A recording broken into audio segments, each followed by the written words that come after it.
TOS-1 Buratino is a unique Russian self-propelled multiple rocket launcher system that has seen action in global hotspots like Afghanistan, Chechnya, Iraq, and Syria. Like the enormous 240mm TOS-4 self-propelled mortar, the TOS-1's specialty is obliterating heavily fortified positions. Although some of these may be found in rural rebel strongholds and fortified caves, they have often been employed in heavily urbanized environments. It's gained a uniquely nasty reputation because of the horrifying effects of its fuel-air explosive warheads.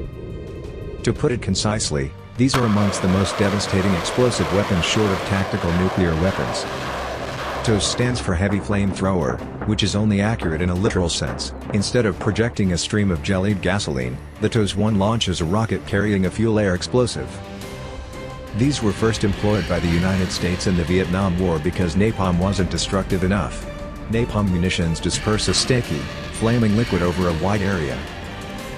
By contrast, a fuel-air explosive detonates the very air itself. A small explosive inside the flame munition spreads a chemical cloud in the air through an aerosol effect. The gaseous cloud seeps effortlessly into buildings and caves, and down into slit trenches. A secondary explosive then ignites the cloud, causing a massive and long-lasting explosion. While the heat generated by FAE causes lethal burns in a wide radius, roughly 200 by 300 meters, the overpressure created by the sudden combustion of the air is even deadlier. The fiery blasts create a partial oxygen vacuum that kills and maims in a variety of grotesque ways and cannot be mitigated with body armor or hard cover. The pressure generated by a TOS-1 blast amounts to 427 pounds per square inch. For comparison, most conventional bomb blasts create roughly half that amount, and regular air pressure is 14 pounds per inch too. Victims near the center of a TOS-1 blast radius are crushed to death.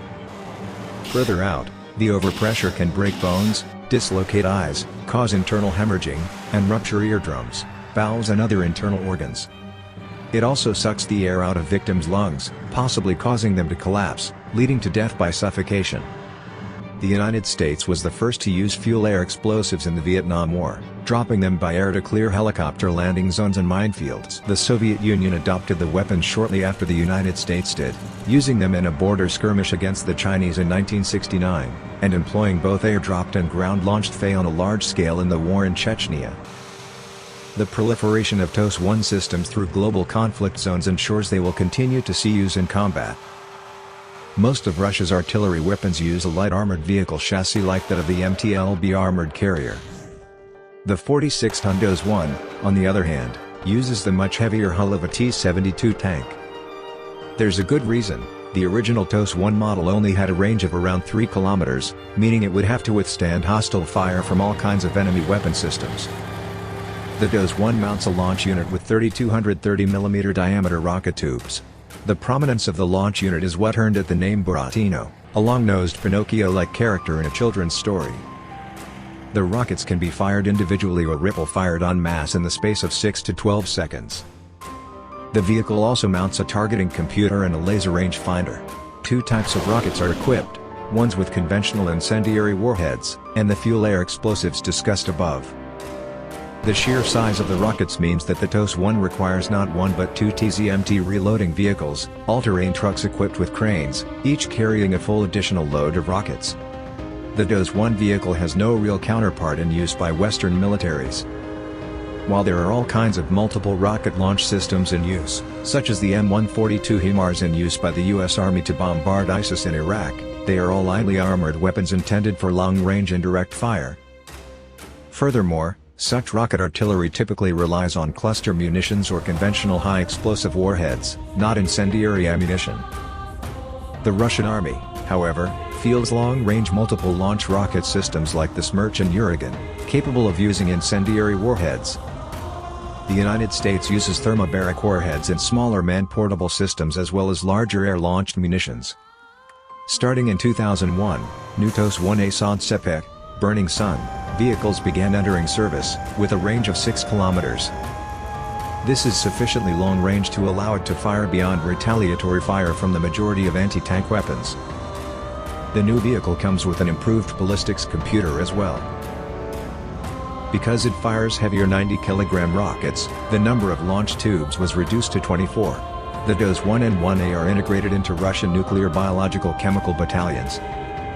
These units also field the RPO Shmel, Bumblebee, man-portable rocket launchers that fire smaller 90mm thermobaric charges up to a range of 1,000 meters, or 1,700 meters using the latest types.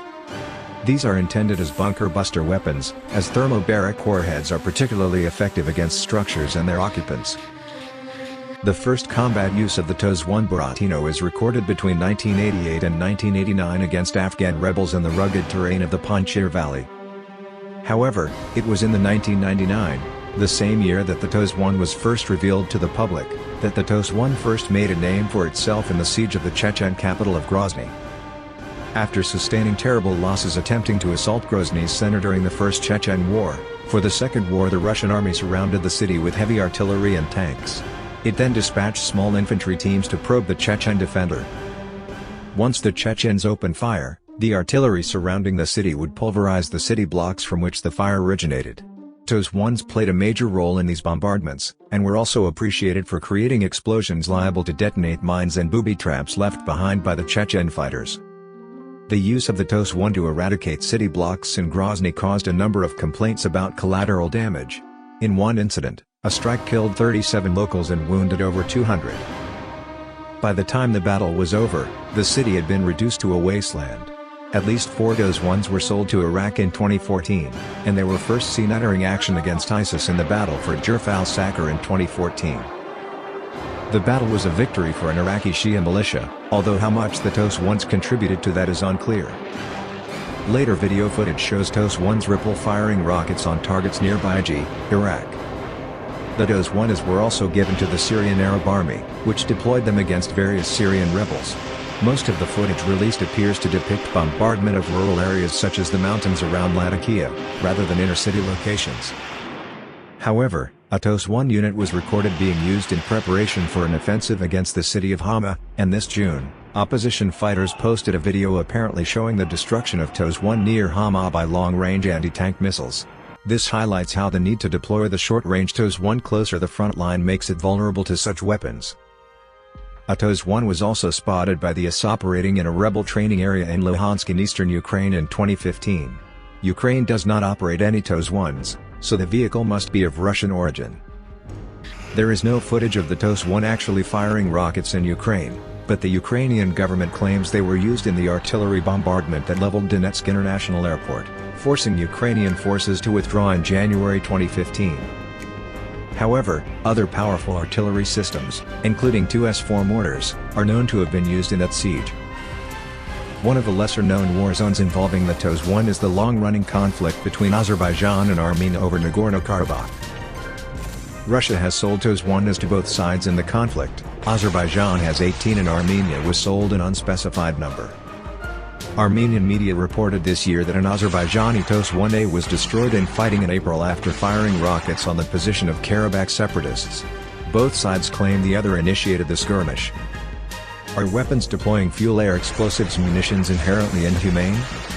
While there is a debate to be had whether one manner of killing and harming human beings in war is inherently more unacceptable than another and should be banned, the more proximate concern with heavier Fey weapons that create very large blasts is that they are inherently indiscriminate. A TOS-1 rocket barrage will wipe out everything within the 200 by 300 meter blast zone. This is problematic when the weapon is employed against targets amid an urban civilian population, typical of much of the fighting in Iraq, Syria, and Ukraine.